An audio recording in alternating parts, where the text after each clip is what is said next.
Hola, ¿cómo estás? Yo soy Pablo Ramírez y hoy vas a ver uno de los videos más importantes de esta serie. En este video vas a aprender todo acerca de las funciones en JavaScript, qué son, cómo utilizarlas, cuáles son sus tipos y muchísimo más, así que no te lo pierdas. Primero que nada, entendamos lo que es una función. Piensa en una función como un mini programa que va a realizar una acción. Esta acción es un bloque de código que se va a repetir cada vez que tú llames a esa función. Por ejemplo, si yo tengo una función que suma dos números, cada vez que yo llame a esa función me va a sumar dos números. Vamos a ver esto un poquito más a fondo en unos momentos. Pero si todavía no sabes lo que son las operaciones matemáticas en JavaScript, te recomiendo este video antes de continuar. Bien, funciones. Una función, como acabo de decir, es un bloque de código que se puede ejecutar varias veces. Primero que nada, un bloque de código es todo lo que hay dentro de este tipo de corchetes, también conocidos como llaves. Yo puedo escribir aquí, por ejemplo, variable x es igual a 5, variable y es igual a 4 y variable z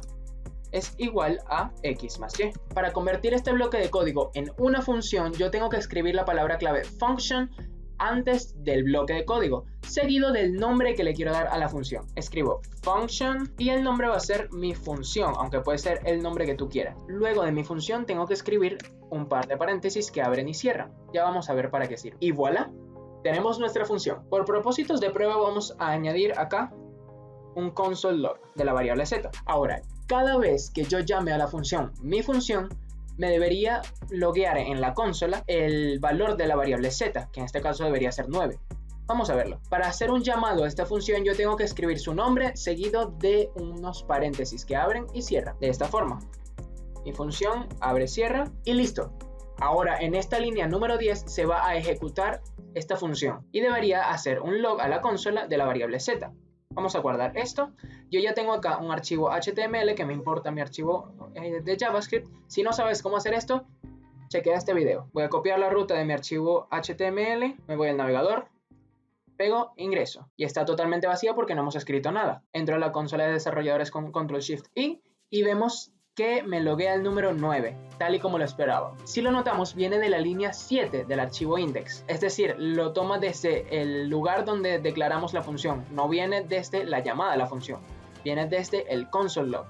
Es importante saber eso. ¡Felicidades! Ya creaste tu primera función. De hecho, nosotros podemos llamar a esta función todas las veces que nosotros querramos y va a seguir el mismo funcionamiento cada vez. Copiemos y peguemos la llamada a nuestra función unas 5 veces y veamos cómo en nuestro navegador ahora vemos 5 llamadas al número 9, pero claro, tener una función que devuelve el número 9 todo el rato no es muy útil. Así que vamos a borrar estas llamadas y vamos a cambiar un poquito nuestra función. Yo puedo aceptar en una función algo que se llaman parámetros. Los parámetros no son sino valores que le vamos a dar a la función cada vez que la llamemos, para que cada llamada sea única y diferente de todas las demás. ¿Cómo especificamos los parámetros? Para eso están los paréntesis. Dentro de estos paréntesis que tenía la función, vamos a escribir el nombre x. Esto quiere decir que cuando llamemos a la función, tenemos que especificar un valor para esta variable x que estamos agregando aquí a la función. Ya no necesitamos esta declaración de una variable x igual a 5. ¿Por qué? Porque ya estamos pasando un valor hacia la función desde afuera. Así que podemos borrar esto y ya la x debería ser definida desde este parámetro. Lo único que falta es añadir este valor a la x en la llamada a la función. Si yo coloco en este paréntesis, por ejemplo, el número 2, aquí lo que estoy haciendo es decirle a mi función que le pase el número 2 a la variable x. Después, esta variable x, después la función se va a ejecutar, va a crear una variable llamada y con valor 4, luego va a crear una variable z con valor x más y, es decir, 2 más 4, igual 6, y luego va a loguear a la consola esa variable z, es decir que el resultado de esta función debería ser un número 6. Recargamos en el navegador y perfecto, número 6, tal y como lo esperábamos. Lo bueno de haber especificado esto es que ahora podemos llamar a la función todas las veces que querramos con valores diferentes. De hecho, la podemos llamar hasta dentro de la propia consola. Si escribimos acá mi función paréntesis 8, debería retornarnos el número 8 más 4, ¿no? Es decir, 12. Perfecto, retorna 12. Y si ahora llamamos a mi función 54, que es 50 más 4. Así que la función ya empieza a tomar un poquito más de cuerpo, empieza a ser un poquito más útil. Pero yo también puedo añadir otro parámetro para la variable y. para que me pueda sumar dos números cualesquiera. ¿Cómo lo hago? Simplemente escribo después de la X una coma y una Y. Borro esta declaración de la variable y en la llamada a la función tengo que volver a especificar esta variable Y. Ahora vamos a ponerle el valor 10. Ahora la función debería sumarme el 2 y el 10 y loguear a la consola el valor 12. Veamos qué sucede. Recargamos y dice 12. Excelente. Acá también podemos volver a hacer lo mismo, escribir mi función 5 y 6, por ejemplo, y debería retornar 11. Perfecto. Nos retorna el valor 11. Otra cosa que podemos hacer es añadir un valor por defecto a uno de estos parámetros, en el caso de que el usuario no nos lo especifique. Por ejemplo, si yo añado el valor por defecto a la Y igual a 4, como lo teníamos antes, yo puedo obviar este segundo valor en la función y él va a asumir que la Y vale 4. Probémoslo. Recarguemos y nos dice 6, ¿verdad? Porque en la llamada a la función teníamos un 2 y el valor por defecto de Y es 4. 2 más 4 igual a 6. Si quieres saber más acerca de estas operaciones matemáticas que estoy viendo acá, te recomiendo que veas este video antes de continuar. En él encontrarás todas las operaciones matemáticas que tienes disponible en JavaScript de forma nativa. Bien, ahora vayamos un paso más allá. Las funciones no solamente pueden ejecutar código, también pueden devolver un valor. ¿Qué significa devolver? Cuando nosotros realizamos acá la operación de X más Y, esta operación devuelve un valor específico que se guarda en la variable z. Es decir, si la X es 3 y la Y es 5, JavaScript va a ejecutar la operación 3 más 5 y va a devolver el valor 8. Luego, ese valor 8 lo va a meter dentro de la variable z. Esto es un poquito extraño la primera vez que lo escuchamos, pero después nos vamos a acostumbrar muchísimo a él. Una función también puede devolver un valor específico. Por ejemplo, en esta función nosotros podemos devolver el valor z. ¿Y cómo devolvemos el valor z? Escribiendo la palabra clave return. Entonces, cuando nosotros hagamos una llamada a la función miFunción, va a retornar el valor z. Hagamos lo siguiente, vamos a quitar este console log de acá y vamos a crear una variable fuera de la función que se va a llamar sum, igual a miFunción 2. ¿Qué debería ser eso? Estoy llamando a la función miFunción pasándole el valor 2. Este valor se va a asignar a la variable X, la variable Y va a tener un valor 4 por defecto, y luego dentro de la variable Z se van a sumar X y Y, es decir, 2 más 4 igual 6, y va a retornar el 6. Después, este retorno de 6 va a ser guardado dentro de la variable suma. Y finalmente vamos a hacer un console log de la variable suma, para ver si es verdad que esto está funcionando, y si esto de verdad regresa el número 6. Recargamos. Y efectivamente regresa el número 6. También podemos cambiar los datos en la llamada, por ejemplo, 3 y 9.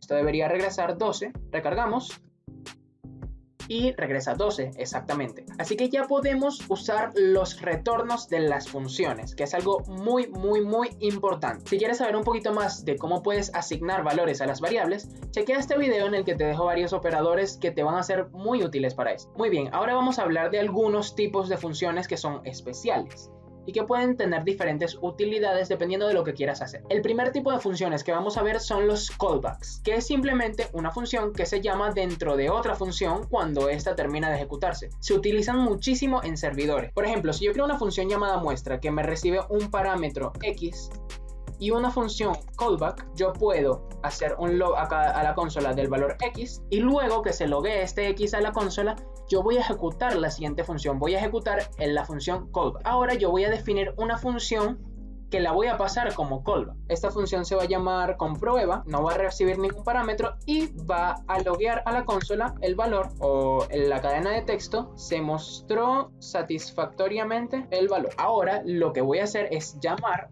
a la función muestra, pasarle un valor y de callback pasarle a la función comprueba. Ya es un poco demasiado, pero vamos a verlo en directo. Yo llamo a la función muestra, le voy a pasar un valor, por ejemplo, probando, para que me loguee el valor probando y luego le voy a pasar el callback comprueba. Recapitulemos.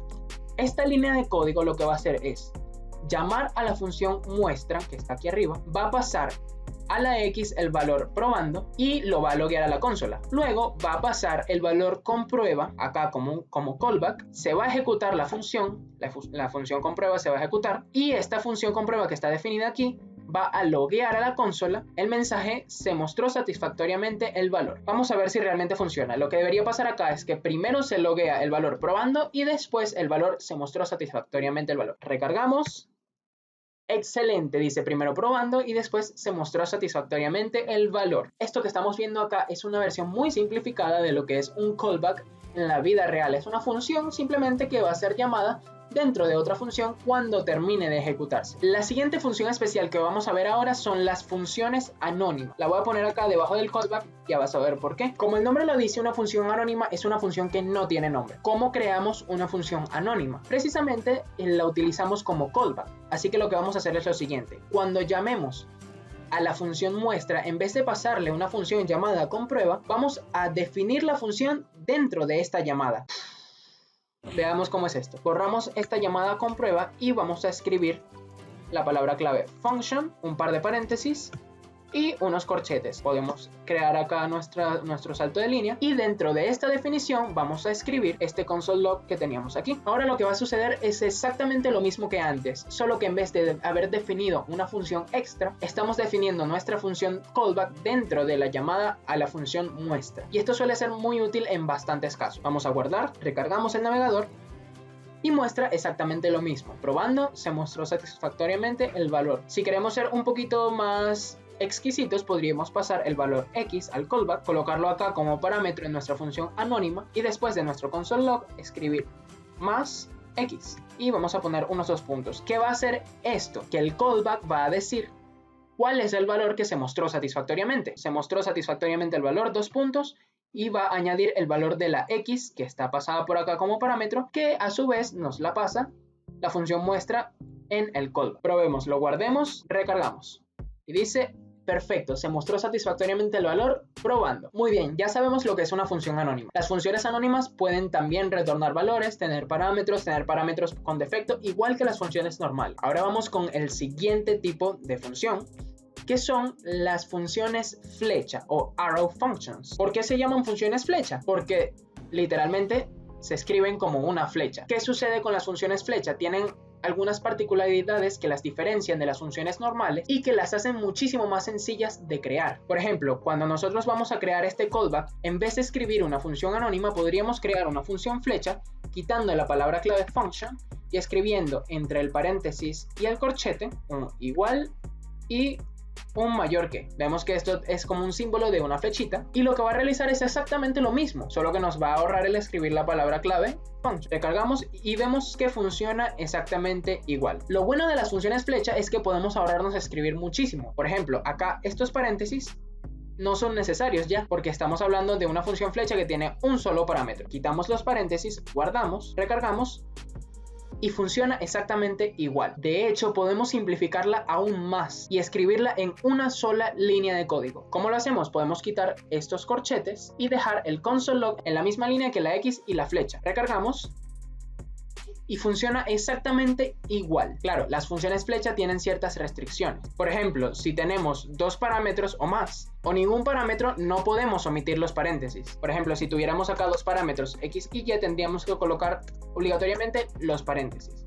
O si no tuviéramos ninguno, tendríamos que colocar unos paréntesis vacíos. Otra restricción de las funciones flecha es que si la función va a ejecutar más de una línea de código, no podemos saltarnos los corchetes. Tendríamos que escribir acá nuestros corchetes y pasar otra línea tal y como lo habíamos dicho, y aquí escribir alguna otra línea de código. Sin embargo, las funciones flecha también tienen otra peculiaridad. Es que, por ejemplo, si vamos a retornar un valor, podemos evitarnos la palabra clave return. Por ejemplo, lo que acabo de hacer acá es escribir X flecha y ahora esta función flecha va a retornar el valor x.toUppercase, que es un método que va a poner en mayúsculas todas las letras de la cadena de texto X. Ahora, como esta función flecha retorna ese valor, yo tengo que hacer algo con ese valor. Entonces, dentro de la función muestra, añadí este console log de lo que retorna el callback. Esto puede ser un poquito confuso, pero vamos a ver. Recargamos y vemos que sí funciona. Dice console log, el primer console log pone probando en minúsculas, la primera mayúscula, el resto en minúsculas, y el segundo pone todo en mayúsculas. Si tienes alguna duda sobre esto, puedes volver a ver este pedazo del video o dejarme una pregunta en los comentarios. Finalmente, el último tipo de función especial, ya lo acabamos de ver, son los métodos. Los métodos son unas funciones especiales que están dentro de algo llamado clases. que es algo que no veremos todavía. Pero por ejemplo, tenemos que saber que en JavaScript de forma nativa tenemos disponibles bastantes métodos que realizan ciertas acciones. Por ejemplo, este x.toUpperCase es un método, porque es una función que está disponible para todas las variables que sean cadenas de texto. En este caso, x es una cadena de texto, así que podemos usar el método toUpperCase. Otros métodos bastante importantes son los métodos del objeto math. Por ejemplo, tenemos el método math.pow, que lo vimos en el video anterior, que realiza una potencia de un número elevado a otro. Por ejemplo, 2 a la 3, yo hago un log de esto, guardo, y me muestra 8, que es 2 a la 3. También tengo, por ejemplo, math.sqrt o square root, que es raíz cuadrada. Por ejemplo, yo puedo calcular con esto la raíz cuadrada de 4, que es 2. Recargamos y efectivamente 2. JavaScript tiene un montón de métodos disponibles para nosotros, así que los métodos están por todas partes. Ya sabemos cómo crear nuestras propias funciones. Podemos crear funciones con nombre, funciones anónimas, funciones flecha, callbacks, usar métodos. Ya sabemos todo eso. Ahora, el siguiente paso es utilizar esas funciones para añadirle diferentes características a nuestra página en HTML. Pero eso lo vamos a ver en otro video. Espero que te haya gustado, que haya sido de utilidad. Y si quieres ver más, siempre puedes darle al botón de suscribirte. Y nada más, nos vemos en la próxima. Adiós.